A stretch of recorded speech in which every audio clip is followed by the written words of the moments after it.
তার বন্ধুকে তিনি বাসায় নিয়ে আসলো। ও এগুলা কিছু আমার কথার জবাব না দিয়ে একটা রুমে আমাকে আর ওনাকে ঢুকিয়ে দিল।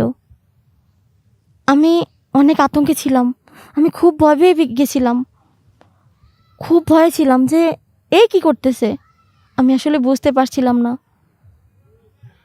আমি কখনো এটা চাইনি আমার হাজব্যান্ড ছাড়া অন্য কেউ আমাকে কখনো টাচ করবে। আমার নাম কুসুম, আমার বাড়ি বরিশালে। যাই হোক, আমার মা বাবা খুবই গরিব গরিব ছিল। আমি গরিব ঘরের একজন মেয়ে। কোনোভাবেই বিয়ে হচ্ছিল না, কারণ কিছু দিতে পারবে না, গরিব অনেক, কেউ দেখলে কারো চয়েস হতো না, বা কিছু দিতে পারবো না দেখে। আজকালকার তো যৌতুকের হারটা অনেক বেশি। তারপর কোনোভাবে বিয়ে হচ্ছিল না, সংসারটা অনেক টানা খিচায় যাচ্ছিল কোনো রকমভাবে। যাই হোক, কিছুদিন পর বাবা অনেক বয়স্ক একটা বিবাহিত ছেলের সাথে আমার বিয়ে দিয়ে দেয়। মেনে নিতে হয়েছে, কেন নিরুপায়। গরিব ঘরের মেয়ে যেহেতু, যেটা দিতে হবে এটাতেই সুখী হতে হবে, হ্যাপি থাকতে হবে। যাই হোক, তারপর ওনাদের সাথে দিনটা ভালোই যাচ্ছিল। ওখানে আবার গিয়ে দেখি অনেক অভাবের একটা সংসার, একটা অভাবের সংসার থেকে আর একটা অভাবের সংসার। একসময় মা বলতো, দেখবি বাবার বাড়িতে সুখ যদি সুখী হয় তাহলে স্বামীর বাড়িতে অসুখী হয়, আবার বাবার বাড়িতে যদি অসুখী হয়ে থাকে মেয়েরা, তাহলে স্বামীর বাড়িতে গিয়ে নাকি সুখ পায়। কিন্তু তার বিপরীতটা ঘটলো।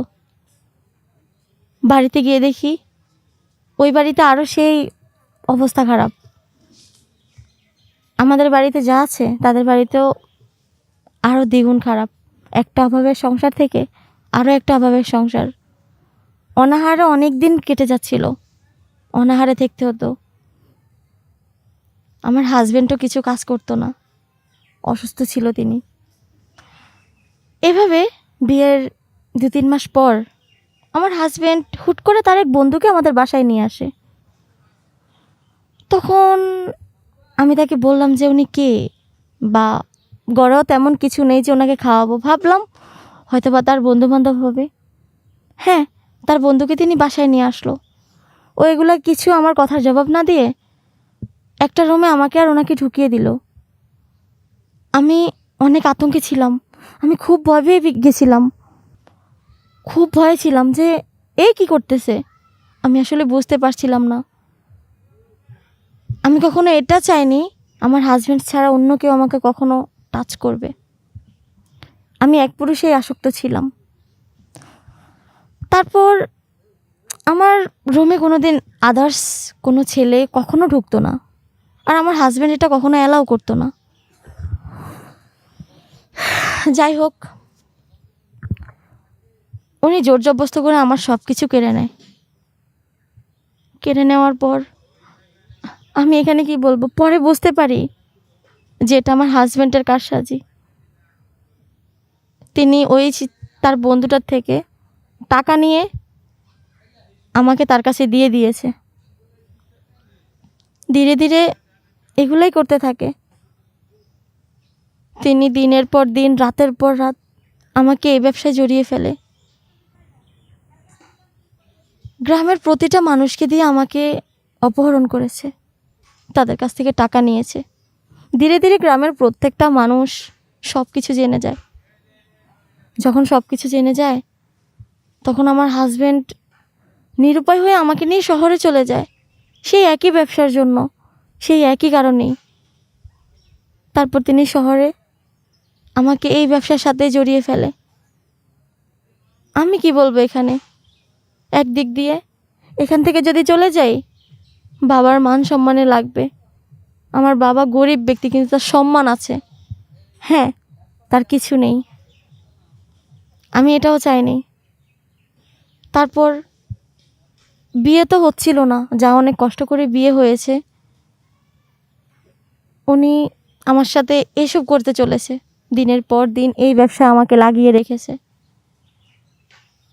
খুব আতঙ্কভাবে থাকতাম সব সময়, কি থেকে যেন কি হয়ে যাচ্ছে। তারপরে কি আর বলবো, বুঝিনি তো একটা মেয়ে কতটুকু অসহায় হলে কোনো কথা বলতে পারে না, একটা মেয়ে কতটা অসহায় হলে এসব ব্যবসায় জড়িত হয়ে থাকে, একটা মেয়ে কতটা অসহায় হলে।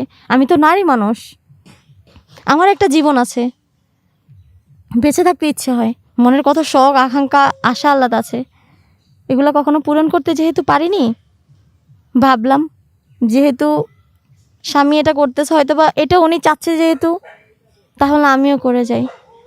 এক সময় উনি আমাকে এসবে নামিয়ে উনি সব কিছু নিয়ে উনি আমাকে ছেড়ে চলে যায়। তিনি আমাকে ছেড়ে চলে যায় এক পর্যায়ে। আমি কি করব আমি বুঝতে পারছিলাম না, নিজের জীবনটা যেন এই না শেষ হয়ে গেল, সামনে চলার পথ হারিয়ে ফেললাম, সামনের কোনো পথ দেখতে পারছিলাম না, সব যেন এক নাগাড়ে ঝাপসা চলে আসছে আমার চোখে। কি করব, কিভাবে সামনে আগাবো? বাবার বাড়িতে ফিরে যাব? সবাই তো জানে, টুকিটাকি সবাই জানে, এটা তো গোপন থাকার কথা না, সবাই টুকিটাকি জেনে ফেলেছে যে আমি একটা ব্যবসায় জড়িত। কিভাবে পারবো গ্রামে মানুষের সামনে মুখ দেখাতে? তাহলে শহরে থেকে কি আমাকে এই ব্যবসাটাই করতে হবে? আমার কি আর কোনো কুল নেই? এভাবে প্রায় 5-7 বছর এভাবেই চলতে থাকে। তার মধ্যে আমার একটা ছেলেও হয়ে গিয়েছে, তারও তো একটা জীবন আছে, তার বাবা না হয় এরকম ভুল করে ফেলেছে, তাকে নিয়ে তো আমার বাঁচতে হবে, তার একটা সুন্দর জীবন গড়তে হবে। আমি যদি এগুলাই করে বেড়াই তাহলে তো আমার ছেলে অন্য পথে চলে যাবে। এখন ভাবছি আমি কি করতে পারি আমার ছেলেটার দিকে তাকিয়ে। আমার ছেলেটাকে ভালো মানুষ করতে হলে আমাকে এসব লাইন থেকে ত্যাগ নিতে হবে, এসব লাইন আমাকে বাদ দিতে হবে। তাই চাচ্ছি, এখনও আশা সুন্দর একটা মনের, এগুলা ছেড়ে সুন্দর একটা মন নিয়ে বাঁচতে চাই। আমি এগুলাতে থাকতে চাই না। কোনো একটা পরিস্থিতিতে আমাকে এগুলাতে টেনে নিয়ে আসছে, আমি তো কখনো চাইনি এগুলাতে আসতে। যার কারণে আসলাম সেই ছেড়ে চলে গেল। এটাই বুঝি নারীর জীবন, এটাই বুঝি নারীর চলাফেরা, এটাই বুঝি নারীর পথ চলা। যদি এরকমই হয় তাহলে নারী সমাজটা যে থাকবে না। তাই ছেলের জীবনের দিকে তাকিয়ে, ছেলের আগামী পথ চলার দিকে তাকিয়ে ছেলেকে বড় করতে হবে, ওইভাবে ছেলেকে নিয়ে থাকতে চাই আমি। আমার পাশে কি দাঁড়ানোর মতো কোনো মানুষ হবে? আমি সত্যি একা হয়ে গেছি। ছেলেটা আছে বলে হয়তো আমি এখনও বেঁচে আছি, কিন্তু আমি এসব লাইনে থাকতে চাই না। প্লিজ, কোনো একটা ভালো মনের সন্ধানে আছি, কোনো একটা ভালো মন যদি হয়ে যায় এসব লাইন ছেড়ে দেব, ভালোভাবে থাকবো, সুন্দর একটা জীবন নিয়ে, ছেলে সন্তান স্বামী নিয়ে। আমারও তো বাঁচতে ইচ্ছে করে, আমারও তো মন চায়, আমারও তো মন আছে যে সুন্দর একটা সংসার, সুন্দর একটা জীবন। এটা কি হয়ে উঠবে? যাই হোক, এই ছিল আমার কথা। যদি কেউ পাশে দাঁড়ানোর মতো থাকেন অবশ্যই সাড়া দিবেন আমার ডাকে। তো এই হলো আমার আজকের কথাগুলো, কেউ কিছু মনে করবেন না, পুরো ভিডিওটা দেখবেন, লাইক কমেন্ট শেয়ার করবেন, চ্যানেলটা সাবস্ক্রাইব করে রাখবেন এরকম আরও ভিডিও পাওয়ার জন্য। ভালো থাকবেন, সুস্থ থাকবেন, আমার জন্য দোয়া করবেন, পাশে থাকবেন। শুভকামনা রইল। আসসালামু আলাইকুম, আল্লাহ হাফেজ।